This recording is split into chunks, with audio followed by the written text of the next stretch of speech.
let's take the main domestic concern of Americans.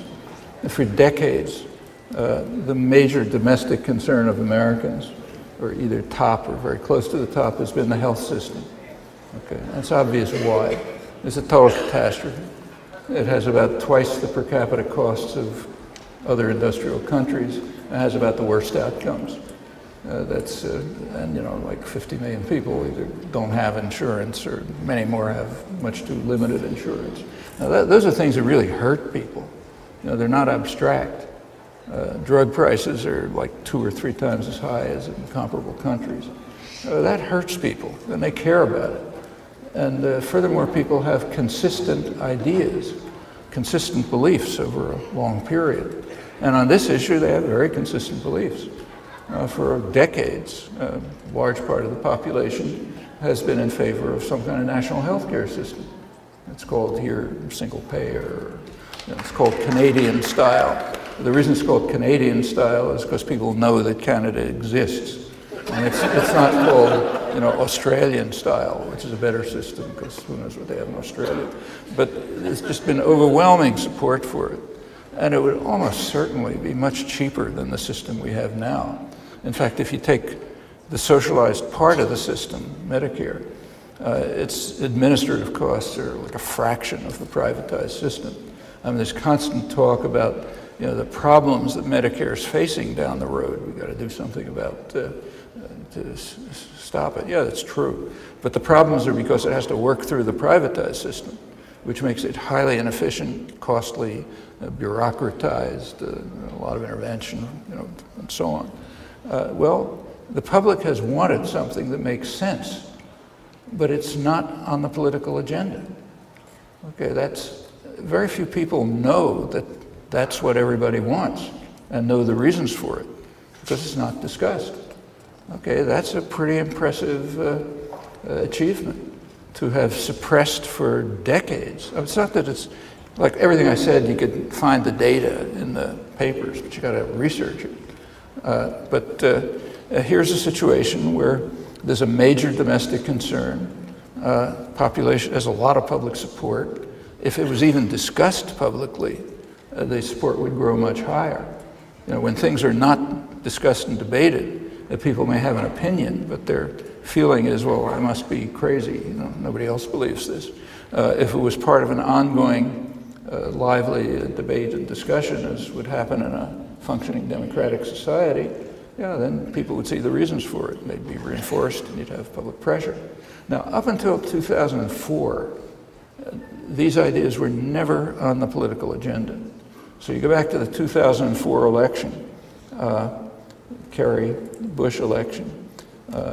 Take a look at the debates and the coverage. The last debate, right before the election, was on domestic issues. You go back and take a look at the New York Times or the Washington Post the next day. They point out correctly that Kerry never suggested any government involvement in the healthcare system because it is politically impossible and lacks political support. Okay, the only support it had was the large majority of the population, but it lacked political support and was politically impossible, which means the insurance companies didn't like it, financial institutions didn't like it, pharmaceutical corporations didn't like it, and so on. In fact, shortly after that, Congress passed legislation which made it illegal for the government to use its purchasing power to negotiate drug prices.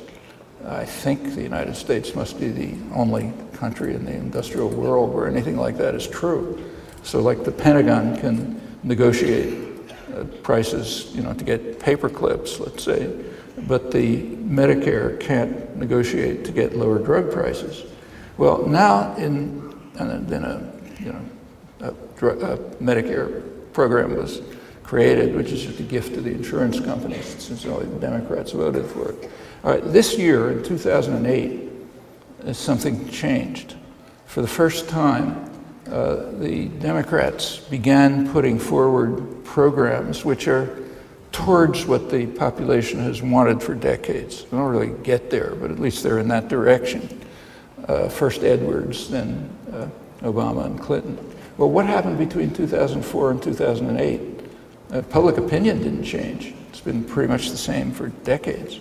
What changed is that manufacturing industry started coming out in favor of a national health care system because they're being smashed by the costs of the privatized system in the United States.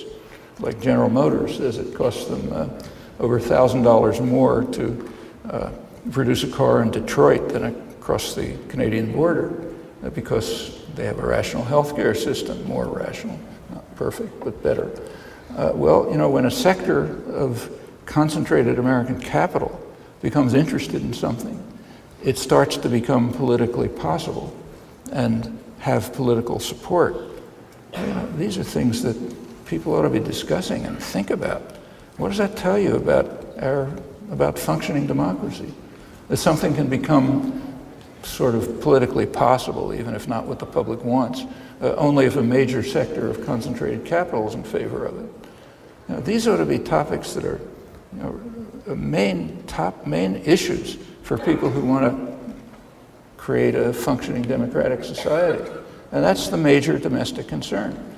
Now, if you take a look at Obama's program today, it's being criticized because it's going to be expensive and we can't afford it.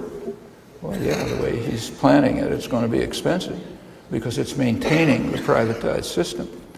And in fact, the privatized healthcare system is complaining bitterly right now because if there's an option of a public system, as is written into the program, they won't be able to compete on a level playing field. That's a way of saying we're so inefficient and costly that we can't compete with a national healthcare system, so it's unfair. And Obama's proposals, such as they are now being tinkered with to help the costly, inefficient privatized system compete on a level playing field. Why should the population allow any of this to happen? Okay, there's a topic, a very different one, on which popular organizing can take place and should have been for decades, and in fact would have been if democracy was functioning.